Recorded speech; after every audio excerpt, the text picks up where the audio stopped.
Sejarah Indonesia, konflik dan pergolakan yang berkaitan dengan ideologi. Sejarah Indonesia untuk SMA kelas 12. Bab 1. Perjuangan menghadapi ancaman disintegrasi bangsa. A. Berbagai pergolakan di dalam negeri dari tahun 1948 sampai tahun 1965. 1. Konflik dan pergolakan yang berkaitan dengan ideologi. Konflik dan pergolakan yang berkaitan dengan ideologi dibagi menjadi 3 bagian. A. Pemberontakan PKI Madiun. B. Pemberontakan DITI. C. Pemberontakan Gerakan 30 September atau G30S PKI. Pemberontakan PKI Madiun.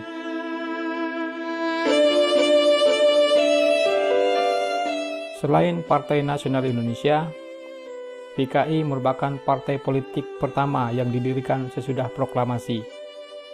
Meskipun demikian, PKI bukanlah partai baru, karena telah ada sejak zaman pergerakan nasional sebelum dibukukan oleh pemerintah Hindia Belanda akibat memberontak pada tahun 1926. Sejak merdeka sampai tahun 1948, PKI masih bersikap mendukung pemerintah. Hal ini terkait dengan doktrin Dimitrov yang menyatakan bahwa gerakan komunis harus bekerja sama dengan kapitalis dalam rangka menghadapi kekuatan fasis. Namun demikian, ketika golongan kiri terlempar dari pemerintahan, PKI menjadi partai oposisi dan bergabung dengan partai serta organisasi kiri lainnya dalam Front Demokrasi Rakyat yang didirikan Amir Syarifuddin pada bulan Februari 1948. Pada awal September 1948, pimpinan PKI dipegang Musso.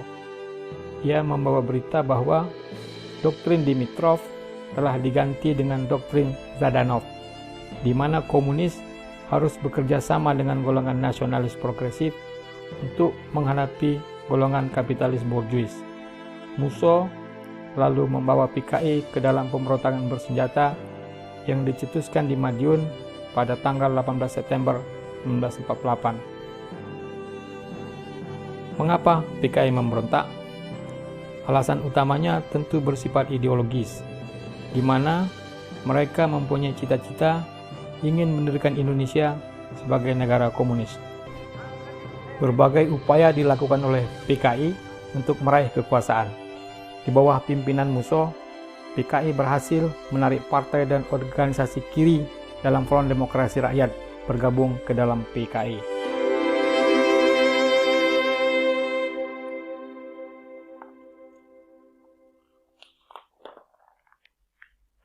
Pemerintah Indonesia telah melakukan upaya-upaya diplomasi dengan Musso, bahkan sampai mengikutsertakan tokoh-tokoh kiri yang lain yaitu Tan Malaka untuk meredam gerakan ofensif PKI Musso. Namun, kondisi politik sudah terlampau panas sehingga pada pertengahan September 1948, pertempuran antara kekuatan-kekuatan bersenjata yang memihak PKI dengan TNI meletus. PKI kemudian memusatkan kekuatannya di Madiun. Pada tanggal 18 September 1948, Musso memproklamirkan Republik Soviet Indonesia. Di awal pemberontakan, pembunuhan terhadap pejabat pemerintah dan para pimpinan partai yang anti-komunis terjadi. Tetapi pasukan pemerintah yang dipelopori Divisi Siliwangi kemudian berhasil mendesak mundur pemberontak. Puncaknya adalah ketika Musso tewas tertembak, Amir Syarifuddin juga ditangkap. Ia akhirnya dijatuhi hukuman mati. Tokoh-tokoh muda PKI seperti Aidit berhasil melarikan diri. Merekalah yang kelak di tahun 1965 berhasil menjadikan PKI kembali menjadi partai besar di Indonesia sebelum terjadi peristiwa Gerakan 30 September 1965. Ribuan orang tewas dan ditangkap pemerintah akibat pemberontakan Madiun ini. PKI gagal mengambil alih kekuasaan. Hal terpenting dari peristiwa pemberontakan PKI di Madiun bagi sejarah Indonesia adalah, pertama, upaya membentuk tentara Indonesia yang lebih profesional menguat. Berbagai laskar dan kekuatan bersenjata liar berhasil dibubarkan. Kedua, dari sisi perjuangan diplomasi, simpati Amerika Serikat sebagai penengah dalam konflik dan perundingan antar Indonesia dengan Belanda perlahan berubah menjadi dukungan terhadap Indonesia. Meskipun hal ini tidak juga bisa dilepaskan dari strategi global Amerika Serikat dalam menghadapi ancaman komunisme. Ketiga, bahwa konflik yang terjadi berdampak pada banyaknya korban yang timbul. Perpecahan bangsa Indonesia yang tampak dalam peristiwa ini juga dimanfaatkan oleh Belanda untuk melancarkan agresi militernya yang kedua pada bulan Desember 1948. Pemberontakan DITII. Cikal bakal pemberontakan DITII yang meluas di beberapa wilayah Indonesia bermula dari sebuah gerakan di Jawa Barat yang dipimpin oleh SM Kartosoewirjo. Sebelumnya, Kartosoewirjo adalah salah seorang tokoh Partai Sarekat Islam Indonesia. Perjanjian Renville membuka peluang bagi Kartosoewirjo untuk mewujudkan cita-cita lamanya mendirikan negara Islam. Salah satu keputusan Renville adalah pasukan RI dari daerah-daerah yang berada di dalam garis Van Mook harus pindah ke daerah yang dikuasai RI. Divisi Siliwangi dipindahkan ke Jawa Tengah karena Jawa Barat dijadikan negara bagian Pasundan oleh Belanda. Akan tetapi, laskar bersenjata Hizbullah dan Sabilillah yang telah berada di bawah pengaruh Kartosoewirjo tidak bersedia pindah dan malah membentuk Tentara Islam Indonesia. Vakumnya kekuasaan RI di Jawa Barat segera dimanfaatkan Kartosoewirjo, meski awalnya ia memimpin perjuangan melawan Belanda dalam rangka menunjang perjuangan RI. Namun akhirnya perjuangan tersebut beralih menjadi perjuangan untuk merealisasikan cita-citanya. Lalu ia menyatakan pembentukan Darul Islam atau negara Islam dengan dukungan Tentara Islam Indonesia di Jawa Barat pada tahun 1948. Persoalan timbul ketika pasukan Siliwangi kembali ke Jawa Barat. Kartosoewirjo tidak mau mengakui tentara RI, kecuali tentara mau bergabung dengan DITII. Ini sama saja Kartosoewirjo dengan DITII-nya tidak mau mengakui pemerintah RI di Jawa Barat. Maka pemerintah pun bersikap tegas, meski upaya menanggulangi DITII di Jawa Barat pada awalnya terlihat belum dilakukan secara terarah, namun sejak tahun 1959, pemerintah mulai melakukan operasi militer. Operasi Terpadu Pagar Betis digelar, di mana tentara pemerintah menyertakan juga masyarakat untuk mengepung tempat-tempat pasukan DITII berada. Tujuan taktik ini adalah untuk mempersempit ruang gerak dan memotong arus perbekalan pasukan lawan. Selain itu, diadakan pula operasi tempur dengan sasaran langsung basis-basis pasukan DITII. Melalui operasi ini pun, Kartosoewirjo berhasil ditangkap pada tahun 1962. Lalu ia dijatuhi hukuman mati, yang menandai pula berakhirnya pemberontakan DITII Kartosoewirjo. Di Jawa Tengah, awal kasusnya juga mirip, di mana akibat persetujuan Renville, daerah Pekalongan, Brebes, Tegal ditinggalkan TNI dan aparat pemerintahan. Terjadi kevakuman di wilayah ini dan Amir Fattah serta pasukan Hizbullah yang tidak mau di TNI-kan segera mengambil alih kekuasaan. Saat pasukan TNI kembali ke wilayah tersebut, setelah Belanda melakukan agresi militernya yang kedua, sebenarnya telah terjadi kesepakatan antara Amir Fattah dan pasukannya dengan pasukan TNI. Amir Fattah bahkan diangkat sebagai koordinator pasukan di daerah operasi Tegal dan Brebes. Namun terjadi ketegangan karena berbagai persoalan antara pasukan Amir Fattah dengan TNI sering timbul kembali.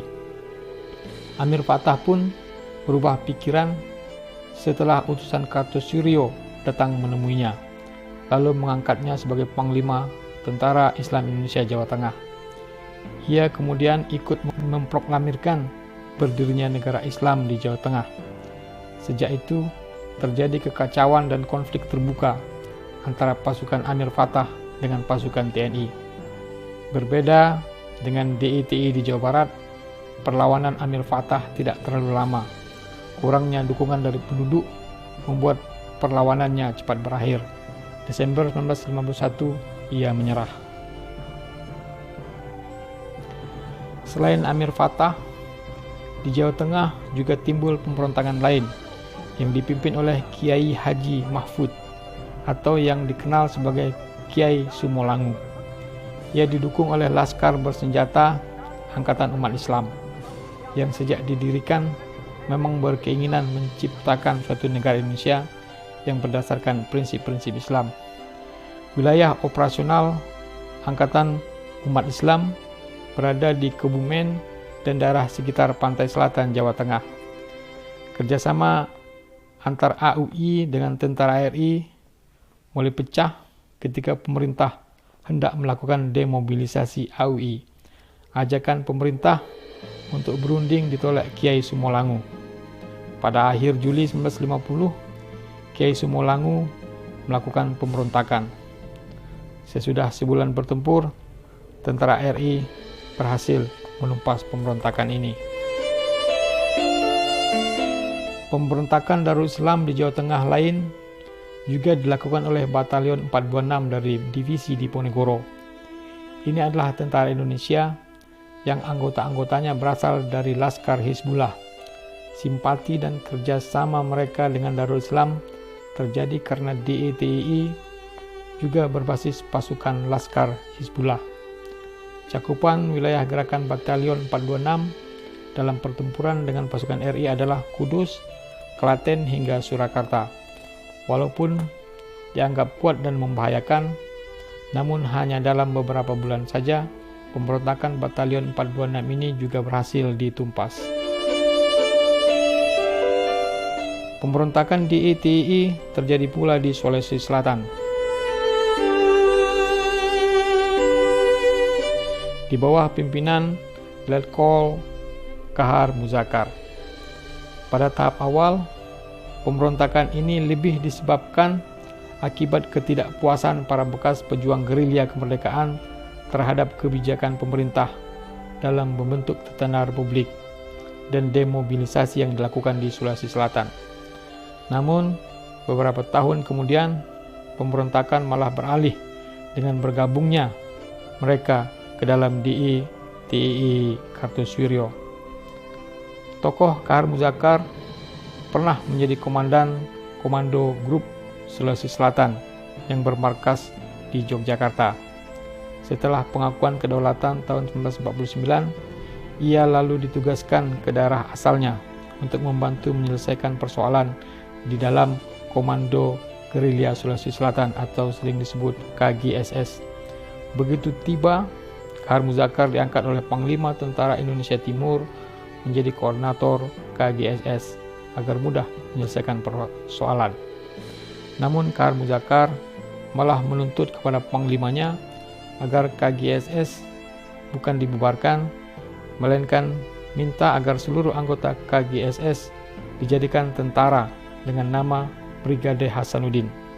Tuntutan ini langsung ditolak karena pemerintah hanya akan menerima anggota KGSS yang memenuhi syarat dan lulus seleksi sebagai tentara. Kahar Muzakar tidak menerima kebijakan ini dan memilih memberontak, diikuti oleh pasukan pengikutnya. Kahar Muzakar pada tanggal 7 Agustus 1953 menyatakan diri sebagai bagian dari negara Islam Indonesia Kartosuryo. Pemberontakan yang dilakukan Kahar memang memerlukan waktu yang lama untuk menumpasnya. Pemberontakan baru berakhir pada tahun 1965. Di tahun itu, Kahar Muzakar tewas tertembak dalam suatu penyergapan. Pemberontakan di DITI juga terjadi di Kalimantan Selatan.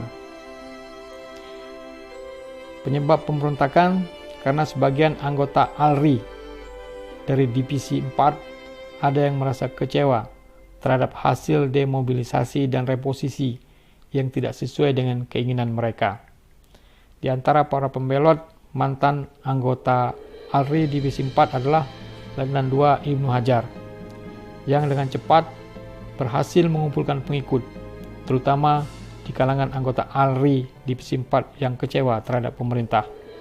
Pemberontakan pun pecah.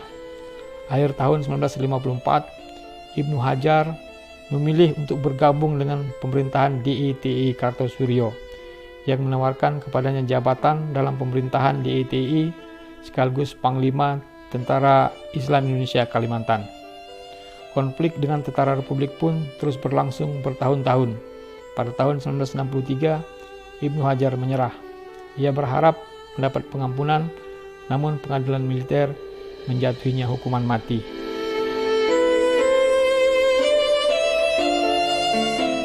Daerah pemberontakan DITI berikutnya adalah Aceh. Pemicu pecahnya pemberontakan adalah ketika pada tahun 1950 pemerintah menetapkan wilayah Aceh sebagai bagian dari Provinsi Sumatera Utara. Para ulama Aceh yang tergabung dalam Persatuan Ulama Seluruh Aceh menolak hal ini. Mereka menuntut agar Aceh memiliki otonomi sendiri. Tokohnya adalah Daud Bereh. Pemerintah pusat kemudian berupaya menempuh jalan pertemuan. Wakil Presiden Muhammad Hatta tahun 1950, Perdana Menteri Muhammad Nasir 1951, bahkan Soekarno pada tahun 1953 menyempatkan diri ke Aceh untuk menyelesaikan persoalan ini, namun mengalami kegagalan. Akhirnya pada tahun 1953, setelah Daud Bereh melakukan kontak dengan Kartosuryo, ia menyatakan Aceh sebagai bagian dari negara Islam Indonesia yang dipimpin Kartosuryo. Konflik antara pengikut Daud Bereh dengan tentara Republik Indonesia pun berkecamuk dan tak menentu selama bertahun-tahun, sebelum akhirnya pemerintah mengakomodasi dan menjadikan Aceh sebagai daerah istimewa pada tahun 1959. 3 tahun setelah itu, Daud Bereh kembali dan mendapat pengampunan.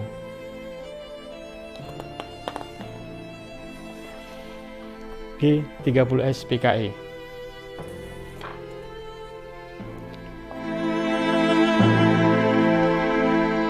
Sejak demokrasi terpimpin tahun 1959, Indonesia diwarnai dengan figur Soekarno yang menempelkan dirinya sebagai penguasa tunggal di Indonesia. Ia juga menjadi kekuatan penengah di antara dua kelompok politik besar yang saling bersaing, yaitu Angkatan Darat dan PKI. Juli 1960, PKI melancarkan kecaman-kecaman terhadap kabinet dan tentara. Ketika tentara bereaksi, Soekarno segera turun tangan hingga persoalan ini selesai sementara. Bulan Agustus 1960, Masyumi dan Partai Sosialis Indonesia yang merupakan partai pesaing PKI dibubarkan pemerintah. PKI pun semakin giat melakukan mobilisasi massa untuk meningkatkan pengaruh dan memperbanyak anggota. Di tingkat pusat, PKI mulai berusaha dengan sungguh-sungguh untuk duduk dalam kabinet. Pada tahun-tahun sebelumnya, partai ini umumnya hanya melancarkan kritik terhadap pemerintah, khususnya para menteri yang memiliki pandangan politik berbeda dengan mereka.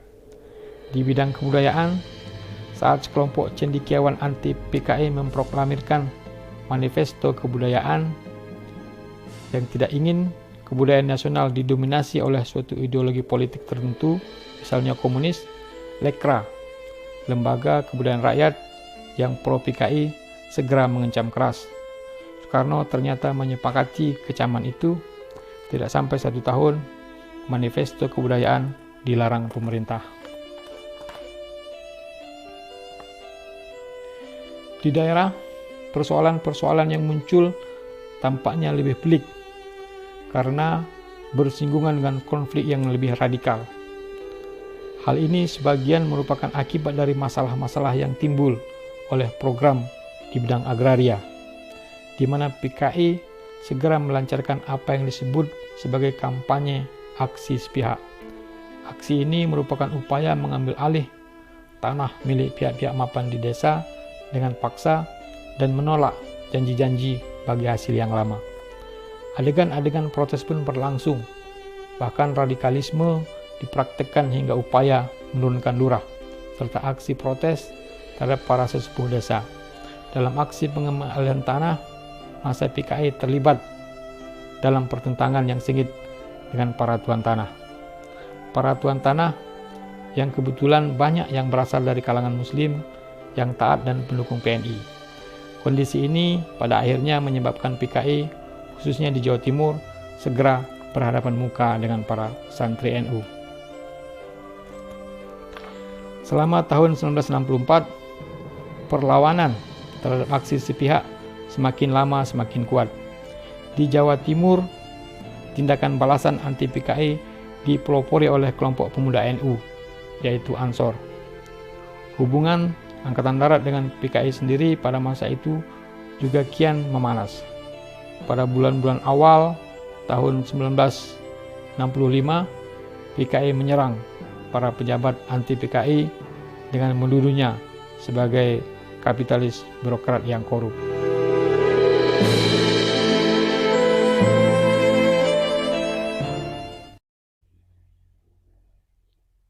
Usul pembentukan angkatan kelima selain angkatan darat, angkatan udara, angkatan laut, dan angkatan kepolisian yang dikemukakan oleh PKI pada bulan Januari 1965 diakui memang semakin memperkeruh suasana, terutama dalam hubungan antara PKI dan TNI Angkatan Darat.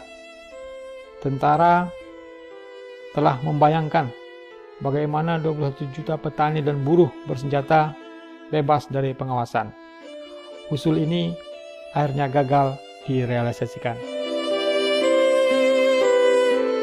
PKI lalu meniupkan isu tentang adanya Dewan Jenderal di tubuh Angkatan Darat yang telah mempersiapkan suatu kudeta.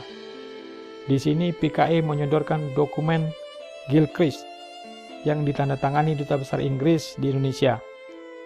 Isi dokumen ditafsirkan sebagai isyarat adanya operasi dari pihak Inggris dan Amerika Serikat dengan melibatkan kawan-kawan kita dari tentara setempat untuk melakukan kudeta. Kebenaran isi dokumen ini diragukan dan Jenderal Ahmad Yani kemudian menyanggah keberadaan Dewan Jenderal ini saat Presiden Soekarno bertanya kepadanya. Namun, pertentangan PKI dengan Angkatan Darat saat itu tampaknya telah mencapai level yang akut. Suasana pertentangan antara PKI dan Angkatan Darat dan golongan lain non-PKI pun telah sedemikian panasnya menjelang tanggal 30 September 1965. Apalagi pada bulan Juli sebelumnya, Soekarno tiba-tiba jatuh sakit. Tim dokter Cina yang didatangkan di Den Aidit untuk memeriksa Soekarno menyimpulkan bahwa Presiden Soekarno kemungkinan akan meninggal atau lumpuh. Maka dalam rapat Politbiro PKI pada tanggal 28 September 1965, pimpinan PKI pun memutuskan untuk bergerak. Dipimpin Letnan Kolonel Untung, pasukan pemberontak melaksanakan gerakan 30 September dengan menculik dan membunuh para jenderal dan perwira di pagi buta tanggal 1 Oktober 1965. Jenazah para korban lalu dimasukkan ke dalam sumur tua di daerah Lubang Buaya. Mereka adalah Letnan Jenderal Ahmad Yani, Mayor Jenderal S. Parman, Mayor Jenderal Suprapto, Mayor Jenderal M. T. Haryono, Brigadir Jenderal D. Panjaitan, Brigadir Jenderal Sutoyo Siswo Miharjo, dan Letnan 1 Pierre Andias Tendean. Sedangkan Jenderal Abdul Haris Nasution berhasil lolos dari upaya penculikan. Namun putrinya, Ade Irma Suryani, menjadi korban. Di Yogyakarta, gerakan 30 September juga dilakukan penculikan dan pembunuhan terhadap perwira Angkatan Darat yang anti PKI, yaitu Kolonel Katamso dan Letnan Kolonel Sugiono. Pada berita RRI pagi harinya, Letkol Untung lalu menyatakan pembentukan Dewan Revolusi, sebuah pengumuman yang membingungkan masyarakat. Dalam situasi tak menentu itulah, Panglima Komando Strategis Angkatan Darat, Pangkostrat, Mayor Jenderal Soeharto segera mengambil alih pimpinan Angkatan Darat, karena Jenderal Ahmad Yani selaku Menpangat saat itu belum diketahui keberadaannya. Setelah berhasil menghimpun pasukan yang masih setia kepada Pancasila, operasi penumpasan gerakan 30 September pun segera dilakukan. Bukan saja di Jakarta, melainkan hingga basis mereka di daerah-daerah. Dalam perkembangan berikutnya, ketika diketahui bahwa gerakan 30 September ini berhubungan dengan PKI, maka pengejaran terhadap pimpinan dan pendukung PKI juga dilakukan. Bukan saja oleh pasukan yang setia pada Pancasila, tapi juga dibantu oleh masyarakat yang tidak senang dengan sepak terjang PKI. G30S PKI berhasil ditumpas, menandai berakhirnya gerakan dari Partai Komunis di Indonesia.